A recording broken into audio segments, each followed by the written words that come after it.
कि सिर के ऊपर गंगा जी विराजमान है और रैदास जी के चरणों में गंगा जी विराजमान है।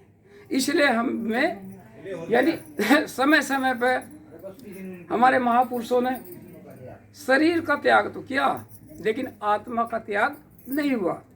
तो शिव की जो आत्मा है वो रैदास के रूप में अवतरित हुई और उन्होंने जो है पूरे ब्राह्मण समाज को, पूरे मानव समाज को, पूरे जगत को एक दर्पण दिया और उन्होंने कहा कि मानव सेवा ही सबसे बड़ी सेवा है। इस जीवन में पूरे जिंदगी जितने में हमारे जीवधारी है वो गुरु रविदास जी के बिना अधूरे हैं, उनका ज्ञान अधूरा है। क्योंकि इसका जीता जाता उदाहरण मैं बता रहा अपना अनुभव।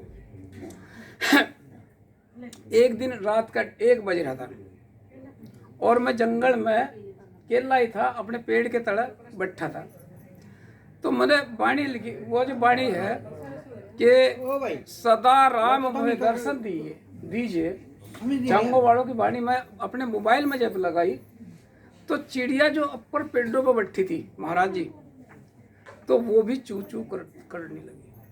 तो इसका मतलब कहीं ना कहीं परमात्मा की शक्ति है। और जो जीवधारी है वो मैं अपना अनुभव बता रहा, दूसरे का नहीं बता रहा। ये रात के 1-2 बजे के बीच की बात है। तो कहने का भाव ये है कि जो आपका भक्ति का ज्ञान है, आप भक्ति करके देखें, सभी महापुरुषों को सम्मान दे। दूसरे नंबर में भाई जी का जो सीता जी का जिक्र किया, पहली बात तो नंबर 1 रामायण काल्पनिक है, हाई कोर्ट ने कह दिया, सुप्रीम कोर्ट ने कह दिया। दूसरे नंबर पर सीता जो है, सीता है ही नहीं। वाल्मीकि जी ने जो सीता का नाम दिया वो कहाँ से लिया, हमें जानकारी होनी चाहिए। पहला हमारे जो किसान भाई थे वो हल चलाते थे और हल चलाकर जो उसकी फाड़ी का नोक थी, क्या थी, जो बाड़ी जो छेद कर रहा लाल बनाया करा था, तो उसकी जो नोक थी वो लंबी, जो इतनी बड़ी, मैं भी चला वो हल तो उसकी नोक का नाम सीता था।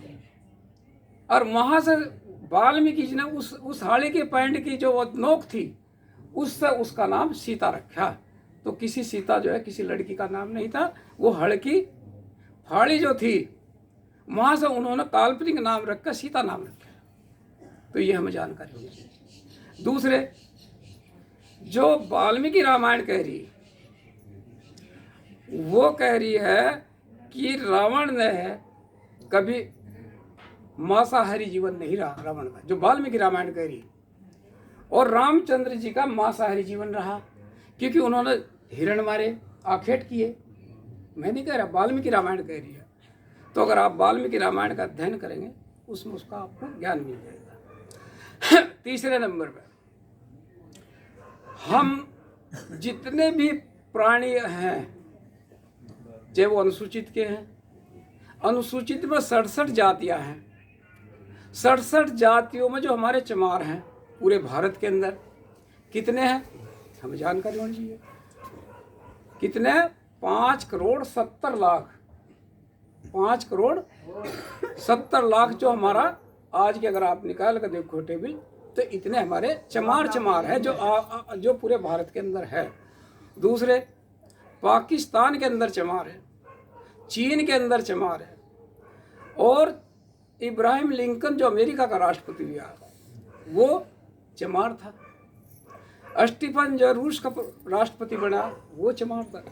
तो ऐसा नहीं, हमारे जो चमर वंश के राजा हुए, आज लड़ाई इसकी नहीं रही, आज लड़ाई केवल कुर्सी की रहेगी। जब तक हमारे चमारों का राज नहीं हो, कोट बड़न सम बसे रविदास रहे प्रसन्न। तो गुरु रविदास जी ने वो भी शब्दों का प्रयोग किया।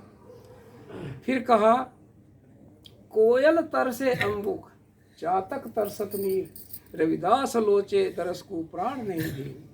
जिस प्रकार कोयल आम के कोहर को तरसती है, मैं रविदास ठीक उसी प्रकार से उस परम पिता परमात्मा के दर्शनों के लिए व्याकुल हूँ। ये गुरु रविदास जी ने कहा। फिर कहा, जब आपका पूरा संपूर्ण शरीर भक्ति से भर जाएगा, फिर कहा कि सतगुरु हम सुरीज करी, एक कहा प्रसंग और वर्षा बादल प्रेम के भीग गए सब अंग। जब उस टाइम मानव का जब भक्ति योग पूरा संपूर्ण हो जाएगा तो उसे किसी चीज की तमन्ना नहीं रहती, और उसका प्रेम भाव से परमात्मा और आत्मा का जब विचरण हो जाएगा तो तब कहा कि सतगुरु हम सुरीज करी, एक कहा प्रसंग वर्षा बादल प्रेम के भीग गए सब। इन्हीं शब्दों के साथ जय गुरुदेव, धन गुरुदेव।